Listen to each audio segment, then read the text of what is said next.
Usaha Partai Demokrat untuk menggolkan AHY jadi cawapres Anies bisa dibilang sudah maksimal. Mulai dari mengklaim elektabilitas AHY tertinggi di Pulau Jawa, mengatakan latar belakang AHY sebagai mantan tentara memberikan keuntungan tersendiri bagi Anies, mengklaim AHY tokoh paling diminati untuk menjadi cawapres Anies, hingga mengatakan Anies bisa kalah kalau bukan AHY yang jadi cawapresnya. Pokoknya di mata kader Partai Demokrat, ketumnya itu nggak ada cacat sedikit pun, sehingga tidak ada alasan bagi Anies untuk menolaknya jadi cawapres. Hanya saja, ini juga masalahnya. Oke lah, AHY sempurna di mata kader Partai Demokrat. Tapi di mata kader partai lain yang tergabung dalam koalisi perubahan, yaitu PKS dan juga Nasdem, AHY tidak memiliki kelebihan apa-apa, Ferguson. Sebagai contoh, ia tidak memiliki rekam jejak yang bisa dibanggakan. Pensiun dari tentara, pangkatnya bukan jenderal tapi mayor. Kemudian ikut Pilkada Jakarta, kalah. Jadi ketum Partai Demokrat bukan karena perjuangan sendiri pula, melainkan lewat jalur orang dalam, yaitu bapaknya sendiri yang uruskan. Dan AHY juga gagal melakukan konsolidasi partai, sehingga nyaris dikudeta oleh kader Partai Demokrat lain.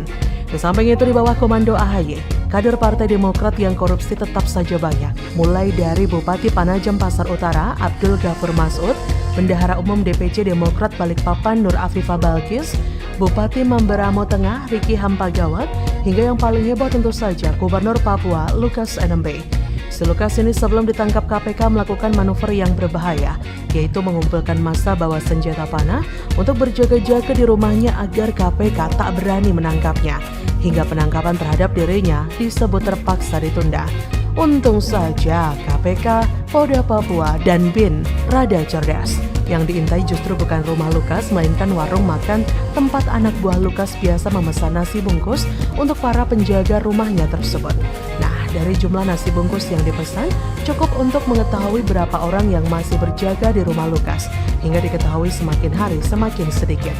Ketika penjagaan sudah mulai longgar, mantan orang nomor 1 di Papua itu pun langsung diciduk KPK tanpa memberikan perlawanan yang berarti. Secara tidak langsung, jelas ulahnya itu telah merusak citra Demokrat yang sebelumnya memang sudah rusak. Ini juga yang bikin buruk nama AHY di mata Surya Paloh dan Ahmad Syahiku. Kader Demokrat terus-terusan katakan tidak pada hal korupsi. Hanya saja, sejelek-jeleknya Partai Demokrat, jika partai anggota koalisi perubahan tidak bertambah, posisi partai berlambang bintang Mercy itu tetap saja penting. Tanpa partai itu, Anies tidak bisa nyapres Ferguson, karena perolehan suara Nasdem dan PKS sedikit.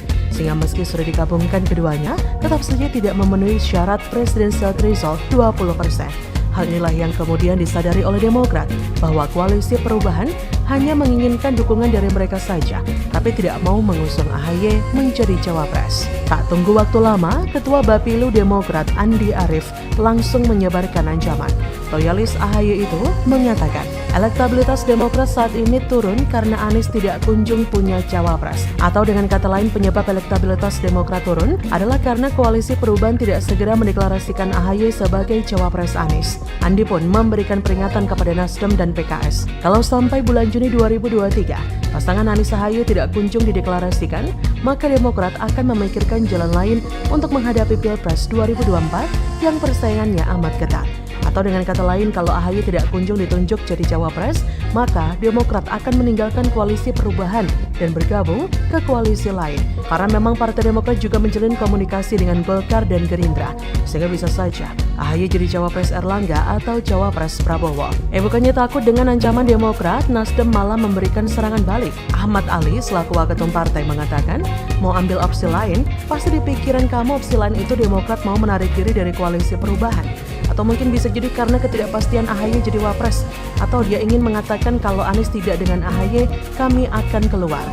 Ali pun mengatakan bahwa sejak awal koalisi perubahan sudah sepakat untuk bekerja sama, dan soal cawapres berdasarkan piagam perjanjian, setiap partai menyerahkan kepada Anies. Anak buah Surya Paloh itu pun tanpa terdeng-aling-aling mengatakan penurunan elektabilitas tidak hanya dialami oleh Demokrat, tapi juga dialami oleh Nasdem. Penyebabnya adalah karena Partai Demokrat memaksakan kehendak kadernya harus jadi cawapres Anies. Wah, ngeri-ngeri sedap ya. Terakhir, Ali mengingatkan agar Demokrat tidak usah bikin gaduh di koalisi perubahan, karena berpotensi membuat keretakan hubungan antara ketiga partai. Sebaiknya Demokrat konsisten saja mendukung Anies meskipun cawapresnya bukan AHY. Ternyata koalisi perubahan diam-diam mau layu